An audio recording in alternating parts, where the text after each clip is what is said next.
Good morning.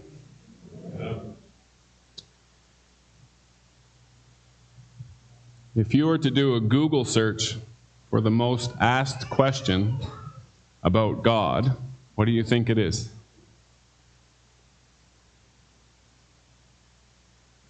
If God is good, why is there so much suffering in the world?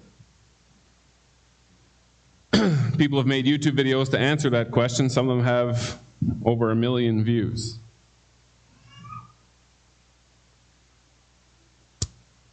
It's a good question. Do you think the Bible has an answer? It does, and it doesn't. We're going to explore it today, and I hope you'll leave here more encouraged than when you came. So this is a map. Do you recognize where in the world it is? So this is the land of Egypt. This is the land of Goshen. This is where when Joseph's father and brothers and all their people came and lived in Egypt, this is where they lived. This is the land of Canaan, where they came from and where God promised they were returning to. And this is the road that connected the two. It was called the Way of the Philistines, and the reason for that is because all of these nations along the coast were all Philistine nations. So the first city they would have come to when they left Egypt on this highway was Gaza, which was owned, controlled, lived in by the Philistines. You know who the Philistines are, right? David and Goliath. Goliath was a Philistine. They were a people to be feared, and they always seemed to be at loggerheads with the Israelites at every point in history in the Bible. Why am I showing you this map? How many of you have been on a road trip? How many of you, before you go on a road trip, look at the map to see where you're going to go? How many of you are obsessed with finding the shortest route possible? How many of you get annoyed when you find out after you got there that you could have gotten there sooner if you'd gone a different way?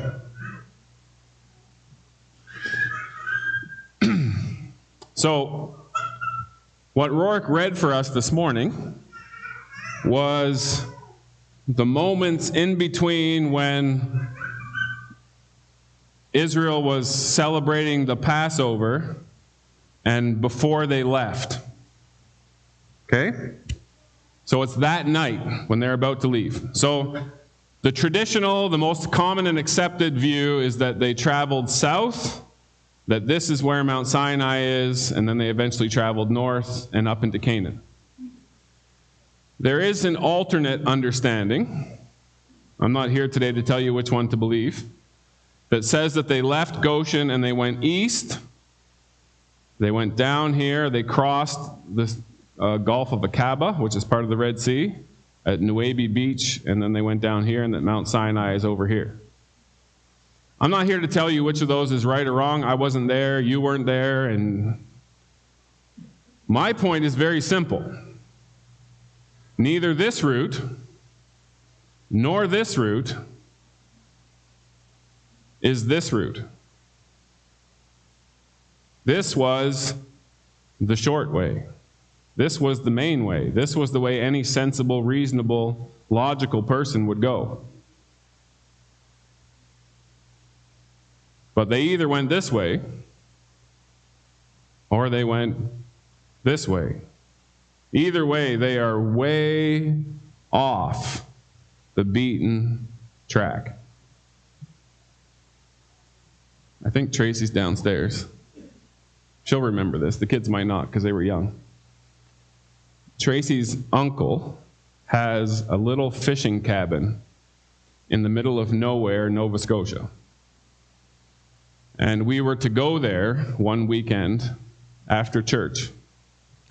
So I got out the map, and I found a shortcut. My shortcut went off the paved road. And then it pretty much went off the gravel road. And Tracy's like, are you sure you know where you're going? I'm like, well, it's on the map. And then we hit a sharp rock and lost a tire. So then we had to change the tire, put one of those dummy spares on, retrace our steps back to the highway, go to the closest town, get a tire, replace the tire, and then continue on our way, and finally got, at nightfall, to her uncle's fishing cabin. Needless to say, my choice of routes was not popular that day. It wasn't popular with me either. How do you think the Israelites felt when they knew that this is the way of the Philistines, this is the way to the promised land, and they struck off into the wild, untamed wilderness? How do you think they felt? Think they were happy? You think they complained a little? In fact, if you go through the story of the whole Exodus from this point all the way through the 40 years, there are several points at which they remember back to the fact that they didn't go the right way to begin with. We wouldn't be in this wilderness mess going around in circles if we had taken the right road at the start. Here's the problem. Why did they go this way? Why didn't they go this way? Do you remember? I mean, it would be easy to pick on Moses. I mean, he's the pastor. He's the one leading this ship. But was he? Do you remember how it all went down? What were they following? A cloud by day and a pillar of fire by night. It's pretty hard to deny that whatever that is of divine appointment. It was never there before. It's there now. It happens to be wherever we go, it's there, and it's leading us into the wilderness. Do you ever suffer what I call cognitive dissonance when what's logical to you and the way God leads you have nothing to do with each other? Not fun, is it? Now, in what Rourke read for us, what was the reason why God took them this way that's way off the beaten path? Well, here's what God said. Came to pass when Pharaoh had let the people go that God did not lead them by way of the land of the Philistines, the easy way, although that was near. The Bible admits that's the way to go. For God said, and there's some translation issues here. The word less is actually the word or perhaps the people change their minds when they see war and return to Egypt. So God led the people around by the way of the wilderness of the Red Sea, and the children of Israel went up in orderly ranks out of the land of Egypt. There was one benefit and one benefit only to going through the wilderness. What was it? They didn't face any opposition. None whatsoever. What did God know would happen if they did? They would have chickened out and gone home. Now, if God had sat them down before any trip took place, got out the map, and said, guys, you know your history, you know where you used to live, you know there's a main road that goes between here and there, that would be the logical way to go. I'm recommending to you that we take this alternate route through the wilderness where nobody would ever want to go. And the reason why I'm recommending this route is because I think that if you went the main route, the Philistines would block the road and say, where do you think you're going? And you would get scared, and you would run back to Egypt, and we'd be right back where we started. And if God had had that meeting with them, what do you think the people would have said? What would they have said? We're not going to chicken out.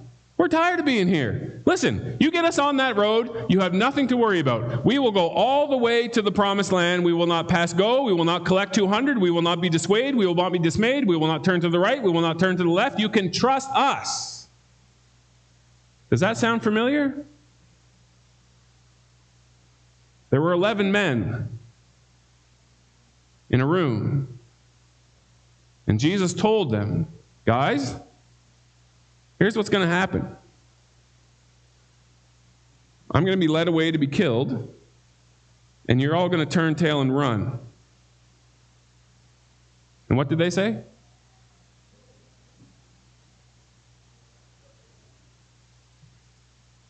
And what did Peter say? I'll die if I have to. I will not do that. And Matthew tells us something the others don't. It says, and they all said the same thing. What happened? What happened when the heat got turned up? They ran. So let me ask you a basic question based on that one story.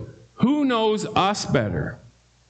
Us or God?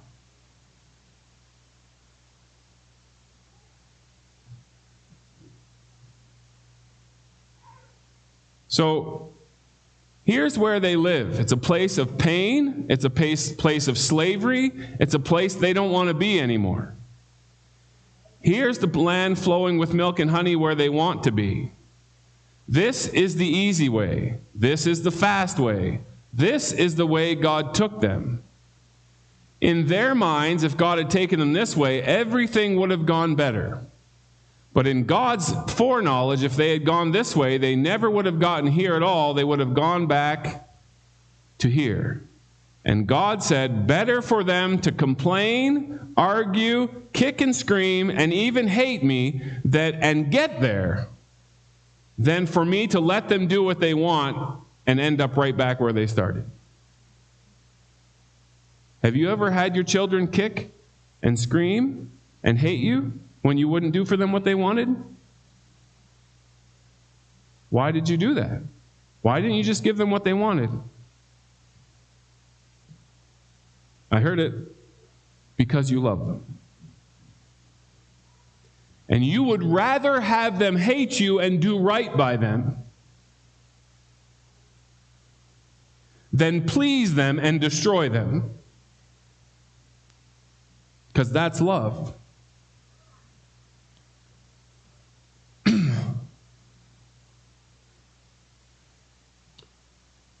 All right, we're going to go back 400 years previous to the time we've been talking about. This is Abraham. This is Genesis chapter 15. Then he, God, said to Abram, know for certain, some of your translations, that's how I memorized it. Know for certain that your descendants will be strangers in a land that is not theirs, and will serve them, and they will afflict them 400 years. So we've gone back 400 years into history. The story that we read about, these people were living. They were in Egypt, and they were in a land not theirs, and they were being afflicted, and they did not like it. Well, what's the rest of the story? And also the nation whom they serve I will judge. Afterward they shall come out with great possessions. That doesn't even make sense. How do you be a slave and come out with great possessions? You should read the story. It's what happened. Now, as for you, you shall go to your fathers in peace. Abraham, this has nothing to do with you. You're just going to go to your grave. You'll never see this. You will be buried at a good old age. But in the fourth generation, they shall return here. Why? Why the gap? Why will it take 400 years? Why will 4 generations pass? Why can't Abraham's descendants have the land right now?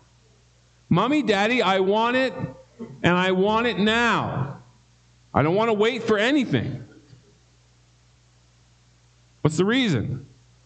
For the iniquity, that's a fancy word for sin, of the Amorites is not yet complete. In other words, God is doing something among these people that we don't even know about, that we're never told about, that we have no details about, and whatever that is 400 years away from being completed. 400 years away from being completed. That means there are things that our ancestors went through hundreds of years ago that they didn't understand, that God allowed or didn't allow because it was going to impact us today. And we don't understand it, and they didn't understand it, but God understood it. It also means that Abraham and the Israelites are not God's only concern. You are not the only people on the earth. You are not the only people I'm working with. You are not the only people I'm concerned about. You are not the only people who are part of the story. There's another people who live in this land, and I'm looking after them, and I'm watching over them, and I'm struggling with them. And 400 years from now, they're going to come to the place where I can't work with them anymore. And when that point comes, then, and only then, can you have the land. Are you seeing where this is going? All right, this is Matthew 26 that we talked about already. Jesus said to them, "You will all fall away because of me this night, for it is written, I will strike the shepherd, the sheep of the flock will be scattered. But after I have been raised, I will go ahead of you to Galilee." Notice this sentence. Why is this sentence here? After I have been raised, I will go ahead of you to Galilee. Why is that there? That's not necessary. You could take that sentence right out of the story and it wouldn't change anything. You could read it this way. Jesus said to them, "You will all fall away because of me this night, for it is written, I will strike the shepherd, and the sheep of the flock will be scattered." But Peter replied and said, "Even if they all fall away because of you, I will never fall away." You could take that sentence out. It wouldn't change the story one bit. So why is it there? Because Jesus wants them to know that after you have epically failed, I will still be leading you, and the story won't be over. Jesus said to him, "Truly I say to you, truly, I know the truth. I'm the only one who knows the truth. Listen to me. I say to you, this very night before a rooster crows, you will deny me 3 times. And Peter said, "Even if I have to die with you, I will not deny you." And all the disciples said the same thing as well. Did they believe what they said? Yes, they did. And if God had had a meeting with the Israelites before they left Egypt, and they said, "Listen, if when we get to the Philistines, we will be brave, we will not cower, we will not turn, we will not run," they would have meant it. But they still would have run, and they still would have screamed, and they still would have cried, and they still would have turned, and they still would have gone home. Because they didn't know themselves. And the disciples didn't know themselves. And if they didn't know themselves and they didn't know themselves, do you think we know ourselves? God, if you would just follow my plan for my life, everything would be great. Why am I on this path? Why am I going through these things? I didn't sign up for this. This isn't the way.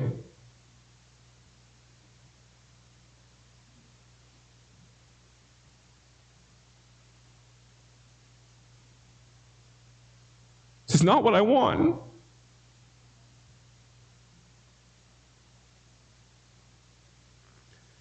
And if you're God and you're all powerful, why aren't you doing a better job?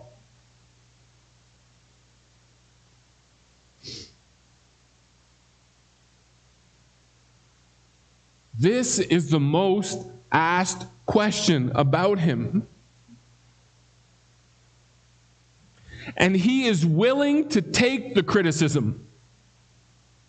He is willing to let us kick and scream. He is willing to have people shake their fist and deny him. That he even exists. If you were really out there, I don't believe in you at all. He's willing to take all of that because he knows the way that I have laid out for you is better than the way you've laid out for yourself.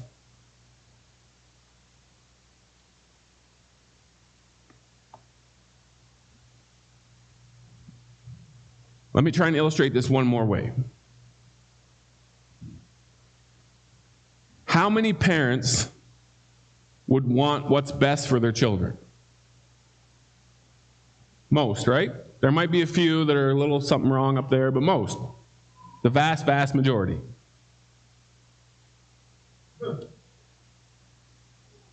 And in your wanting what's best for them, you eventually come to the place where you realize, I cannot impose on them what I think is best for them. They have to come to the place where they want it themselves.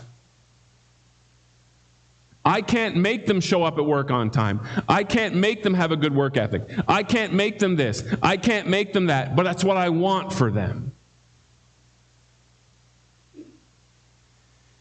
And sometimes as a parent, we're tempted to protect them from the consequences of their bad choices because we don't want to see them suffer. But then we get wiser and we realize the more I protect them, the more they keep doing stupid things, I'm better off to just back up and let them figure it out for themselves. Now, do we have perfect foreknowledge of where our kids' lives are going to go? No. Not even in the least. But does God?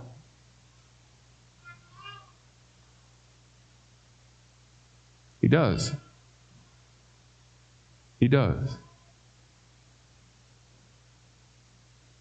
So when we get down on our knees and we start praying, and we find ourselves giving God a list of how things need to go, and should be going, and could be going, if He would just get with the program, what are we doing?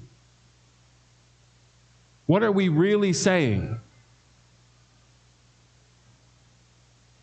God, you are the engine in the car, you're the power, but I'm the steering wheel. So if you would just get your power lined up with where I'm going, we could really do things together. Do you think that would be a good plan?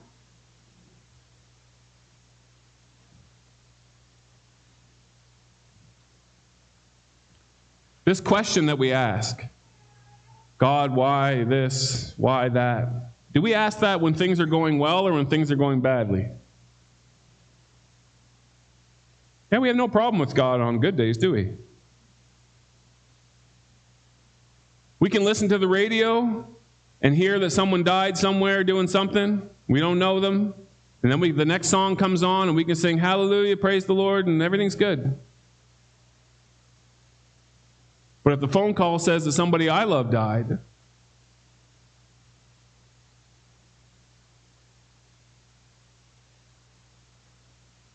we're not singing anymore. Nor should we. I'm not saying we should. I'm not saying that at all. What I am saying is that God didn't change from before the phone call to after the phone call. God didn't change from before the doctor's appointment to after the doctor's appointment. God didn't change from before the accident to after the accident. God didn't change from before the failed test to after the failed test. God doesn't change. And in His infinite wisdom, He can see that this convoluted path through the middle of nowhere is a stupid path. He can see that. And as a parent, He would wish that we could just do this. He wants that for you more than you want that for you.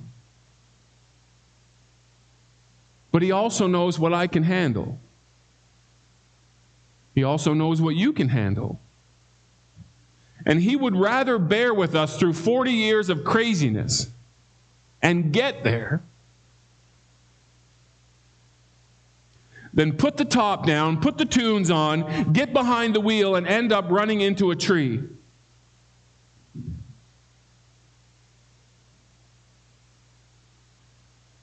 when we ask the question, the underneath implication of the question is, God, I'm smarter than you. God, I know better than you.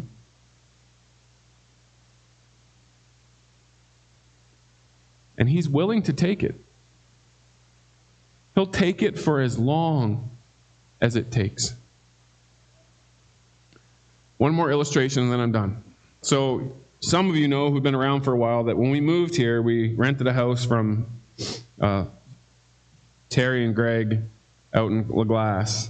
And there was two wild cats on the property. One was orange and one was black.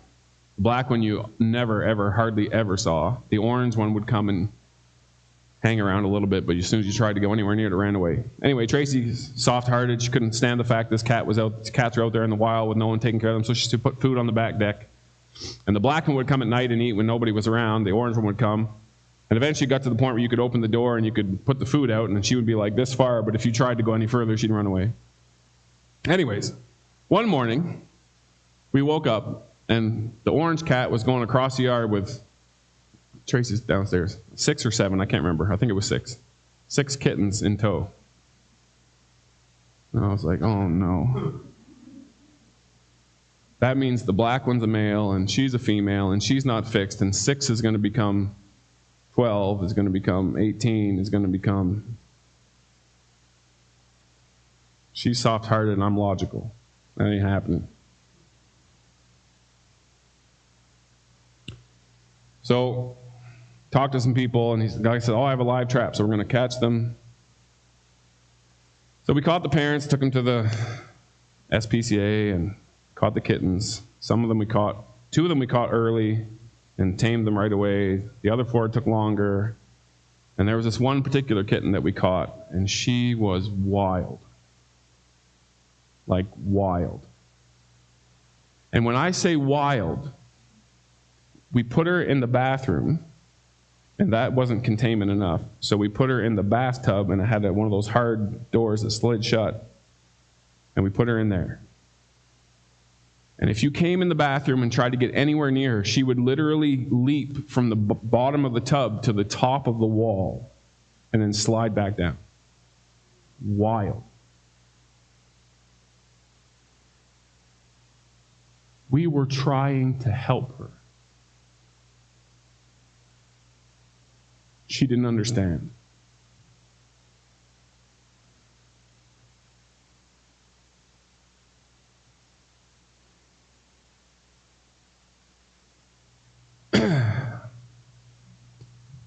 Eventually, I decided the only thing that's going to do anything is spending time with this cat. So I would bring my books into the bathroom, and I would open the door just enough so she could see me. And I would sit there and I would read and do my thing. Put some treats in there. And over time, she started to settle down. But you still couldn't do anything with her. And finally, one day, if you tried, you'd end up clawed everywhere. So somewhere along the way, I came across this thing, where they wrap babies who have a hard time sleeping, and they put the blanket and they wrap them real tight in it?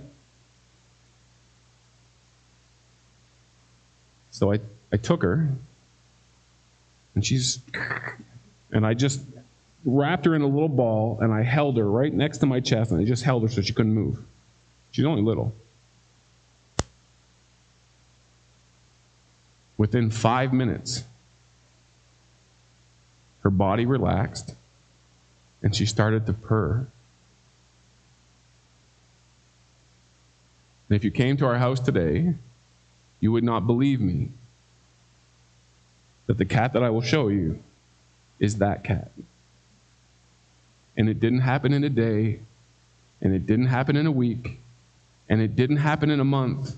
And if you knew her well, it's actually still happening.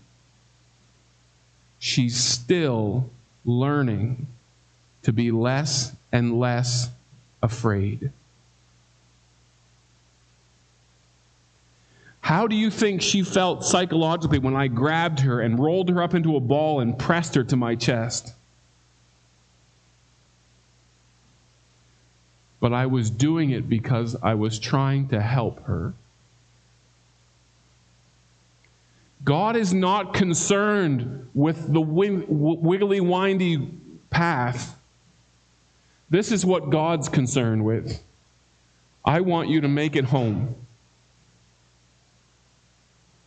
And my ways are not your ways, and my thoughts are not your thoughts.